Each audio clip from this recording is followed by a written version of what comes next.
فرجالن و رکبانن یعنی چلتے پھرتے، حتیٰ آپ اپنے کام میں بھی لگے ہوئے ہیں، آپ جا رہے ہیں،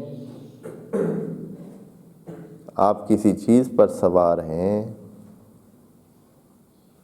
تب بھی آپ کیا کریں؟ ذکر اللہ کریں۔ یعنی اس سے آسانی اور کیا ہو سکتی ہے؟ یعنی اس سے زیادہ تو نہیں ہے، آپ کو پھانسی پہ تو نہیں لگے ہوئے ہیں نا۔ مثال کے طور پر چل رہے ہوں گے کام کے لیے، آ رہے ہوں گے، جا رہے ہوں گے، کوئی کام کر رہے ہوں گے، کھڑے ہوں گے۔ رجالن کا مطلب صرف چلنا نہیں ہے، کھڑے ہونا بھی ہے، یعنی آپ کھڑے ہی ہوں گے کسی کام میں، چل رہے ہوں گے۔ رجلا، رجال، رجل کو اسی لیے رجل کہتے ہیں کہ وہ اپنے پاؤں پہ کھڑا ہو سکتا ہے۔ فرجالن کا مطلب یہاں صرف چلنا کیا ہوا ہے، جبکہ رجال کا مطلب ہوتا ہے کھڑا ہونا، یعنی کھڑے آنے کی حالت میں، یعنی جب آپ چل رہے ہیں یا کھڑے ہیں، دونوں صورتیں، دونوں معنی اس میں شامل ہیں۔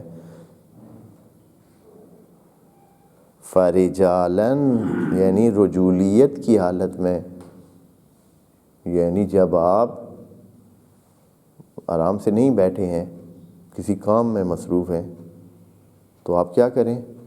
ذکر خدا کریں۔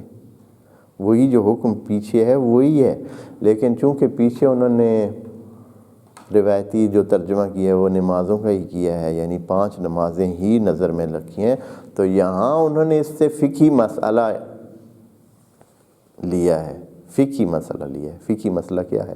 فقہی مسئلہ یہ ہے کہ اگر آپ کسی ایک جگہ کھڑے ہو کر نماز نہیں پڑھ سکتے ہیں، عملی نماز، تو پھر آپ کیا کریں؟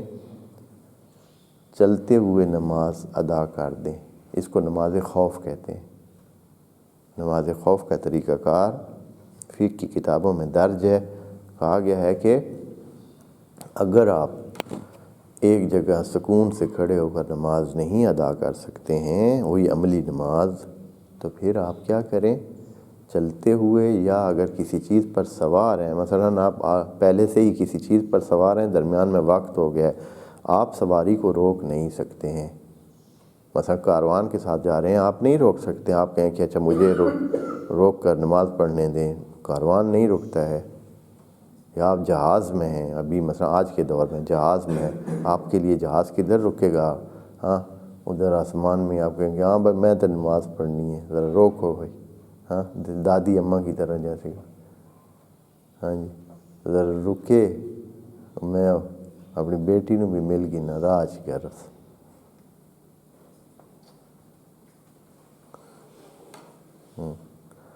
تو یہ نہیں ہو سکتا، پھر کیا ہے نتیجہ؟ یہ ہے کہ ادھر ہی پڑھنی ہے، بس رکبانا۔ یہ فقہی مسئلہ اس سے استفادہ کیا گیا، ٹھیک ہے۔ لیکن اس معنی کو بھی نظر میں رکھیں، دیکھیں جنہوں نے محنت کی ہے، جنہوں نے اپنی طرف سے کوشش کی ہے، انہوں نے مخلصانہ طور پر یہ ساری یعنی جو ترجمے اور تفسیریں کی ہیں، اپنے مخلصانہ اس کوشش کو سامنے رکھا ہے انہوں نے، اور انہوں نے کر دیا ہے۔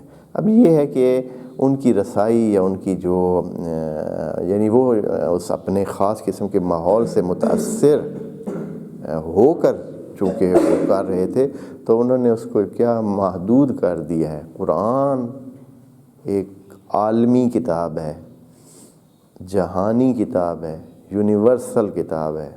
اس کے قوانین کسی ایک ایریا، کسی ایک خاص کلچر اور ثقافت سے مربوط نہیں ہے، کسی ایک خاص قسم کی ذہنیت سے مربوط نہیں ہے، تمام انسانوں کے لیے۔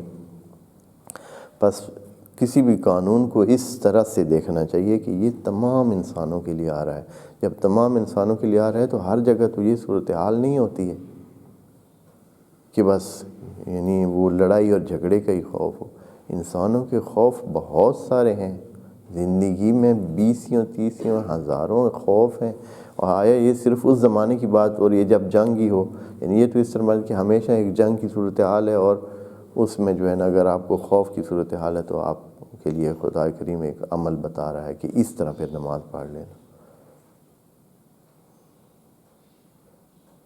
خدا کریم جہانی حکم بتا رہا ہے، اور اس کا مطلب ہے خوف انسان کی زندگی کا حصہ ہے۔ آپ انشاءاللہ اس پہ تھوڑا سا توجہ کریں، دیکھیں گے کہ آپ یعنی ہماری آپ کی زندگی خوف سے بھری ہوئی ہے، خوف سے بھری ہوئی ہے۔ اسی لیے خدا کریم نے وہ آیت اسی صورت میں ہم پڑھ چکے ہیں، وَلَنَبْلُوَنَّكُمْ بِشَيْءٍ مِّنَ بعض دوستوں کو پتہ ہوگا من الخوف۔ مثلاً خدا کریم نے کہا کہ ہم حتمی طور پر ہر بندے کو خوف میں مبتلا کریں گے، وَلَنَبْلُوَنَّكُمْ بِشَيْءٍ مِّنَ الْخَوْفِ وَالْجُوعِ وَنَقْصٍ مِّنَ الْأَمْوَالِ وَالْأَنفُسِ وَالثَّمَرَاتِ، یعنی یہ ساری چیزیں ہمارے ساتھ چلنی ہیں، یہ بات ہے۔ وہاں جو خوف کا لفظ ہے وہی خوف یہاں ہے، جو لا خوف علیہم ولا ہم یحزنون میں خوف ہے وہی یہاں ہے۔ کوئی خاص خوف خدا نے معین نہیں کیا ہے، لیکن مفسرین خاص خوف معین کریں کہ اگر دشمن سے آپ کو خطرہ ہو، بس ہم کیوں اس کو محدود کریں؟ جو بھی خوف ہو کہ آپ قائم نہیں رہ سکتے ہیں، خوف جو بھی ہے، آپ ایک جگہ کھڑے ہو کر نماز نہیں پڑھ سکتے ہیں، ایک کھڑے ہو کر یا بیٹھ کر آرام سے ایک جگہ ذکر خدا نہیں کر سکتے ہیں، تو یعنی اگر بیٹھنے سے آپ کو یہ ہے کہ اگر آپ بیٹھ گئے تو 1 گھنٹہ، آدھا گھنٹہ، 15 منٹ، 20 منٹ جو ہے آپ بیٹھے رہیں گے، اور پھر جو ہے کیا ہوگا، آپ کی دیر ہو جائے گی اور آفس سے آپ دیر آ جائیں گے۔ یا یہ ہے کہ مثلاً آپ 8 گھنٹے آپ کی جو ہے نا آفس کی ڈیوٹی ہے، اب 8 گھنٹے کے دوران اگر آپ ذکر خدا میں اس طرح مصروف رہتے ہیں، یا مثلا کچھ تسبیح میں ہاتھ میں لے کر شروع کر دیتے ہیں، یا ویسے ذکر کو اس طرح کرتے ہیں کہ جس سے آپ کو خوف ہوتا ہے کہ یہ دفتر والے مجھے جو ہے کیا کہیں گے، یا آس پاس والے لوگ، یا ماحول ایسا ہے کہ جس سے آپ کو خوف ہے، اگر آپ ذکر کرتے ہیں تو وہ کہیں گے کہ اچھا یہ تو بھئی ادھر مذہبی رنگ اپنا رہا ہے، اس لیے اس کو یہاں سے فارغ کریں۔ ہو سکتا ہے کسی ایسے ماحول میں بندہ کام کر رہا ہو کہ ضروری نہیں ہے کہ سب ہر جگہ ہر بندے کے لیے مسلمان ماحول میسر ہے۔ کئی جگہ پہ لوگ ہیں، ایک مسلمان مثلا وہاں ہے، باقی سارے دوسرے ہیں، ان کو کوئی ان چیزوں میں رغبت ہی نہیں ہے، توجہ ہی نہیں ہے، وہ اس چیز کو ایک جھلا پن سمجھتے ہیں کہ یہ پتہ نہیں کیا لگا ہوا ہے۔ تو وہاں یہ خوف ہوتا ہے کہ میری بے عزتی ہوگی، میری توہین ہوگی، یہ بھی خوف ہے۔ یعنی خوف کی ہزاروں قسمیں ہیں، تو خوف جو بھی ہو اور آپ وہ عمل جو ذکر اللہ کا ہے جاری نہیں رکھ سکتے ہیں، نہیں کر سکتے ہیں، تو پھر چلتے پھرتے ہی آپ ادھر جا رہے ہیں ادھر جا رہے ہیں، کہیں بھی جا رہے ہیں آپ اپنا وہ جاری رہے، اس میں آپ کو کوئی رکاوٹ تو نہیں ہے۔ فرجالاً اور رکبانا